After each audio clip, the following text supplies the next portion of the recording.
Good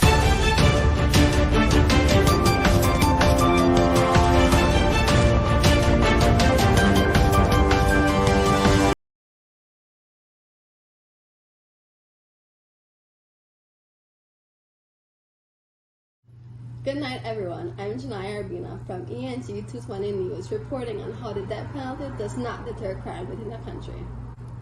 Researchers suggest a potential connection between the death penalty and reduced crime, but ongoing debates challenge this claim. Japan officials and locals insist that the death penalty deters crime, but empirical studies debunk this claim and highlight the death penalty's ineffectiveness in deterring crime. Similar findings in Canada, Bangladesh, and Sudan raise skepticism about the global efficacy of the death penalty as a crime deterrent. Experts argue that factors such as socioeconomic conditions and law enforcement practices play a more substantial role in influencing crime rates. Belize, grappling with gang-related violence, exemplifies how the allure of belonging and economic opportunities within gangs might outweigh the fear of executions, rendering the death penalty ineffective. Advocates for alternatives emphasize the need to focus on addressing the underlying cause of criminal behavior and implementing strategies that prioritize rehabilitation over punitive measures. Moreover, concerns about wrongful convictions, ethical questions, human rights, and the psychological impact on society add weight to the growing global debate on reevaluating the death penalty.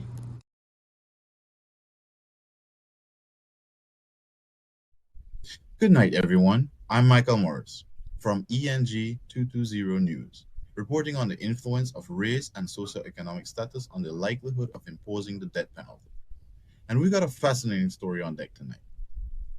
We're diving into the intricate world of capital punishment in the Caribbean, where historical influences are sparking concerns about fairness, especially when it comes to racial and socioeconomic disparities.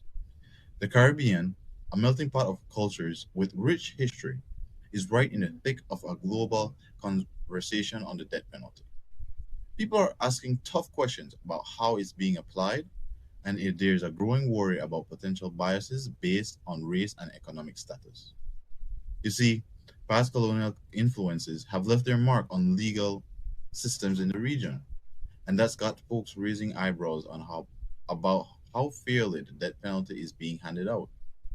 Recent research is shining a light on the subtle ways ethnicity and economic status can influence court decisions, making it clear we need to take a closer look at these factors in the Caribbean. Now, switch gears to the United States, and a historical analysis tells a tale of persistent racial disparities in the death penalty. It's a reminder that we've got work to do in addressing these issues within the constitutional framework that governs capital punishment.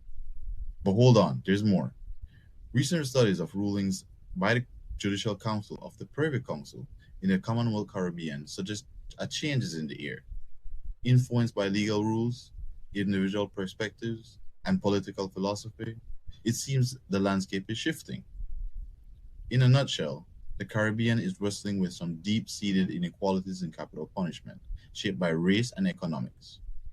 While strides have been made, ongoing challenges underscore the need for a deep understanding to ensure a fair and impartial criminal justice system. It's a delicate dance, balancing historical legacies with the pressing call for fairness to safeguard the basic human rights of everyone involved.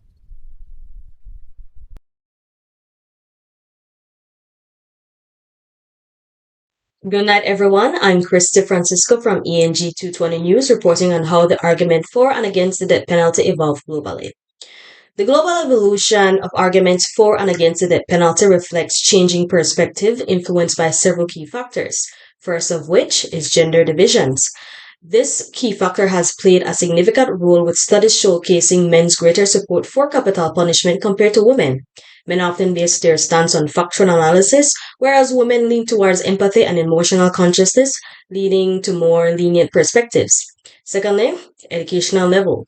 This key factor has also shaped opinions, particularly among those studying criminal justice, law enforcement, or attaining higher education.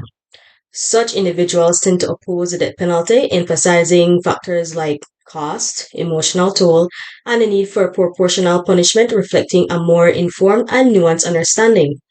Thirdly, Racial debate has also highlighted systematic disparities in the justice system, with non-white individuals facing harsher sentences and wrongful convictions. This disparity has led to increased oppositions to the death penalty among non-white populations due to feeling the vulnerability and injustice. Lastly, political will has also played a pivotal role impacting the overall sentiment towards capital punishment. Countries' evolving positions, influenced by corruption, inefficiencies, and societal shifts, have seen changes from supporting executions to implementing or abolishing the death penalty altogether. In summary, the evolution of argument for and against the death penalty globally has been influenced by gender divisions, educational perspective emphasizing a more informed approach, racial debates highlighting systematic injustice, and shifts in political will leading to changes in legislative and societal viewpoints regarding capital punishment.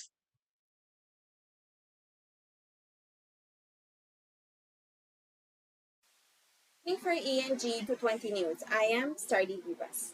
In tonight's broadcast, we bring a very interesting topic, which is the application of the death penalty. The death penalty has been a heavily debated topic for many years. The juvenile death penalty, racial death penalty, and the foreign death penalty are the most controversial crimes implemented by the governments of Saudi Arabia, Iran, and the United States. The U.S. applies the death penalty depending on the severity of the crime. Iran tortures the criminals into false confessions that then leads to execution.